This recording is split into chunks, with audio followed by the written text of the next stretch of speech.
Non, non, non, non, non. Ah.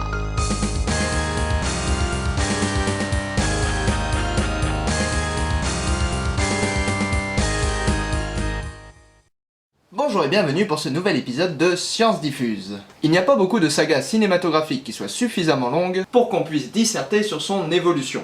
À ma connaissance, il y en a deux. Doctor Who, débuté en 1963, et James Bond. Les Britanniques aiment bien les sagas. Dont la série officielle de films a débuté en 1962 avec Doctor No. On file vraiment le titre de docteur à n'importe qui de nos jours. Si je précise officiel, c'est parce qu'en 1954 déjà, Casino Royale avait été adapté pour la télé en Amérique. Donc, comme je ne connais pas Doctor Who, mais que je connais très bien James Bond... Mon précieux, il est à nous, c'est mon précieux. Eh bien, nous allons parler de l'évolution de James Bond. Dans la franchise officielle, 5 acteurs ont interprété le célèbre agent britannique. À bien réfléchir, être célèbre quand on est agent secret, c'est peut-être pas une si bonne idée. Avec l'actuel Daniel Craig, ça fait 6. Mais bizarrement, seulement 3 sont restés dans les mémoires.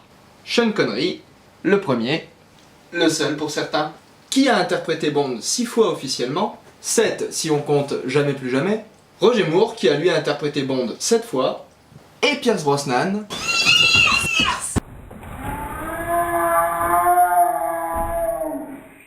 avec 4 films à son actif.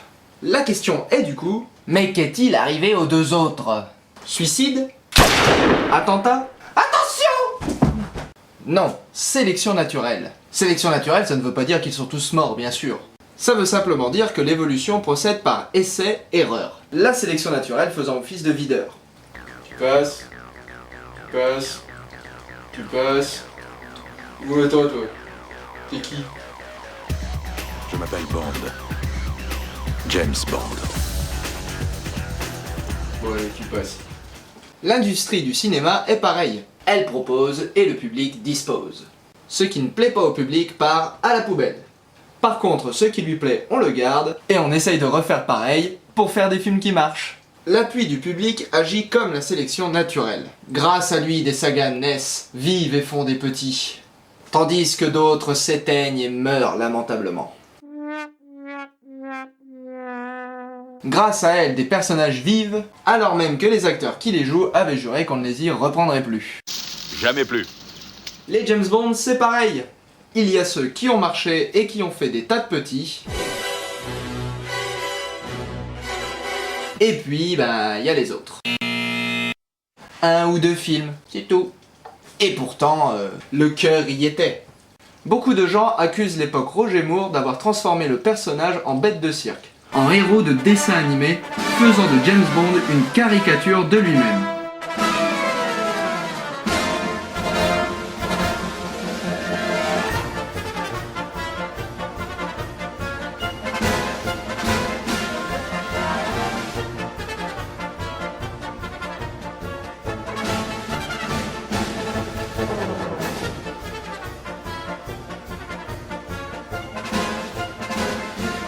Le sommet du grotesque étant atteint dans Moonraker.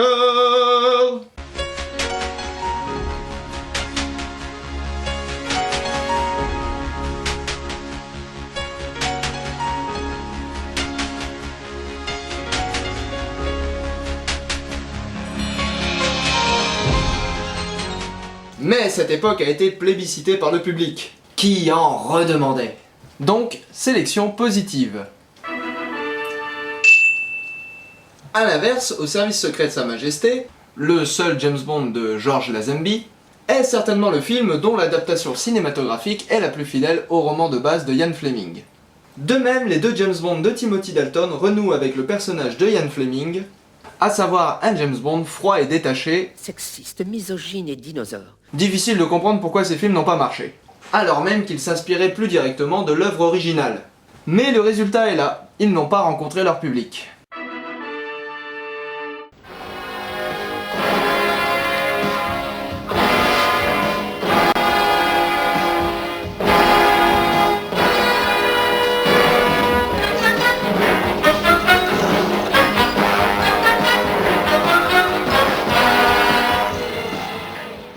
fallait tracer une tendance, on pourrait croire que les films de James Bond deviennent de plus en plus caricaturaux.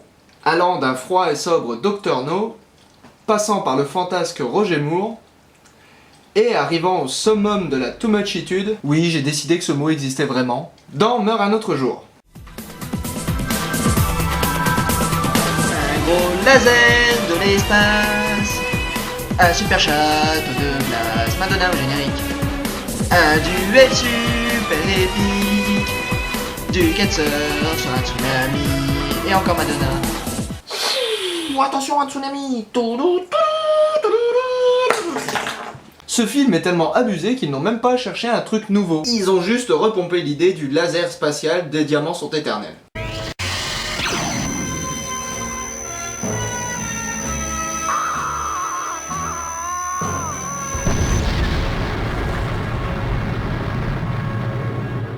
Bon, c'est vrai qu'il avait un peu mal vieilli en même temps.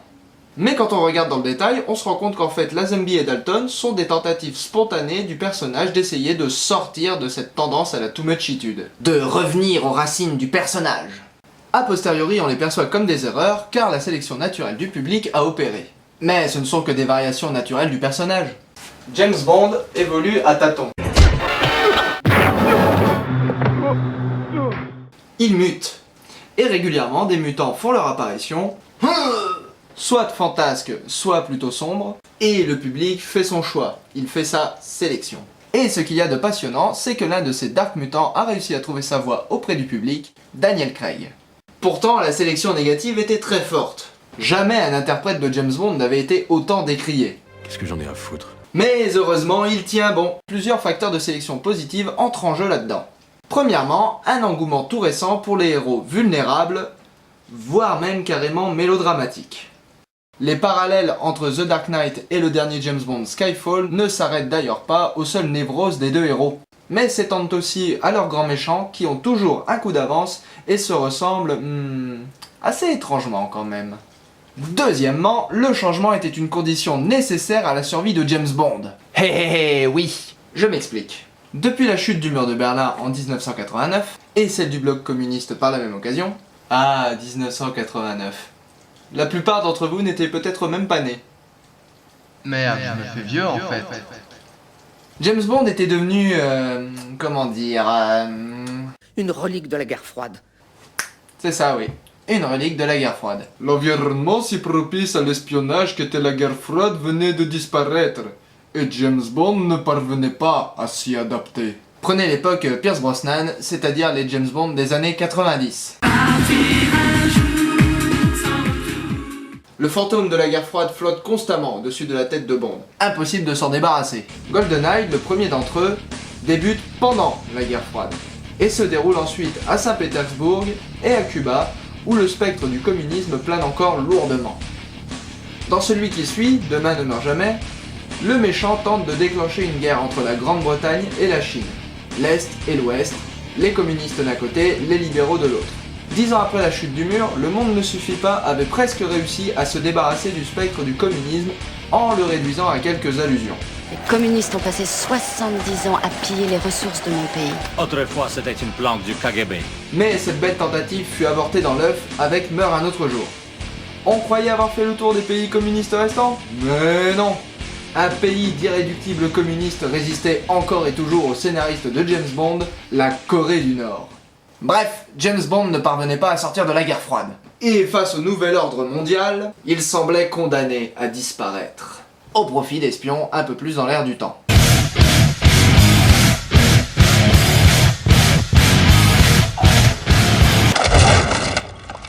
Pire, il aurait pu finir dans... Non, je n'ose même pas imaginer, non.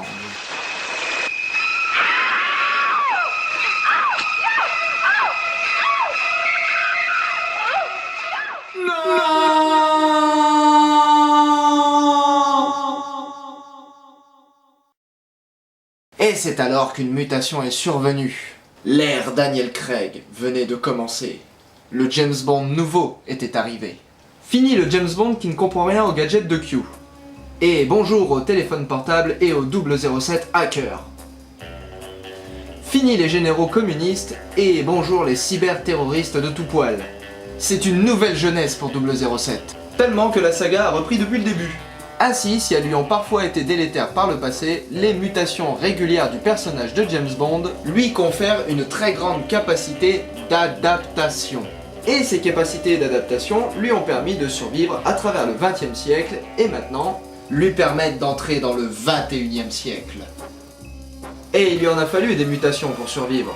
Au départ de Sean Connery, aux frasques de Roger Moore et à la fin de la guerre froide. Et désormais la mutation Dark Daniel Craig lui permet d'être fertile dans le nouvel ordre mondial. Les puristes vont devoir s'y faire. Un James Bond qui se transforme est un James Bond d'avenir.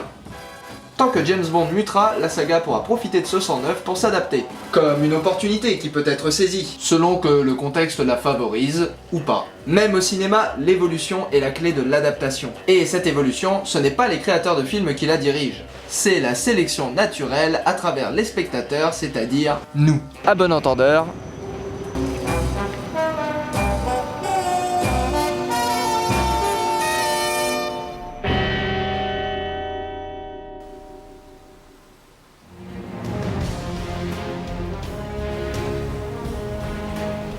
Tu vois, Sean Connery dans The Rock, il joue un agent secret britannique trop doué, tu vois, genre, ouais, je suis James Bond, tu vois, tu peux pas tester. Mais bon, c'est clairement un hommage à James Bond, quoi, et ça nous montre un peu ce que le personnage serait devenu s'il avait pas changé. Oui, bah, il serait vieux, quoi.